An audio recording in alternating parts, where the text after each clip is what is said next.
هي تونسية بلدية من قاع الخابية. ليلة إن شاء الله باش نحليو بالجيزاطة. هي جيزاطة.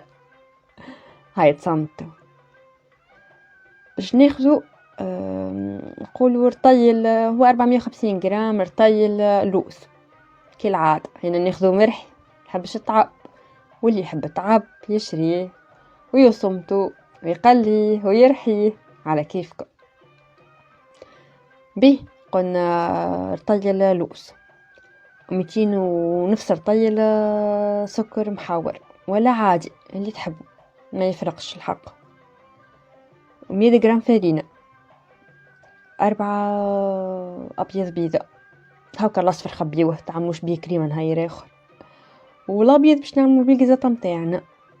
وتشي قشور قارص اللي يحب عطرشية ولا ما زهر على كيفكم. كها ما فيهش برشا حوسة، باش نخلطوا كل شيء مع بعض. الحاصل نجيبوا اللوز، السكر، الفرينة، قشور القارص، ونخلطوا كل شيء مع بعض. نفقسوا العظام متاعنا، نحيو الأصفر على شيء والأبيض نخلطوه مع الحشو متاعنا، نزيدوا العطر شيء ولا الزهر ونعجنوا مليح. تجينا هكا عجينة مرخوفة تشره. هذيك هي الجيزاطة. كها نجيبوا الكاسات متاع البقلاوة، ولا اللي عنده كان عندك مقويل بكاستيليكون توا ولا شنو يقولوا لها هكا. انا نلحق نعملها بالكاسات، كاساتات تاع البقلاوة كيما ايام زمان.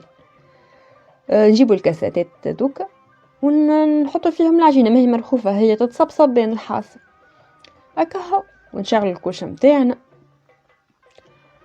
ونخليه حكاية 20 دقيقة نص ساعة حويجة هكاك. وكا حضرت الجيزاطة متاعنا مع كويس تي نعنع، في شوية بندق ولا شاي شالوس ولا حتى كاكاوي وجه.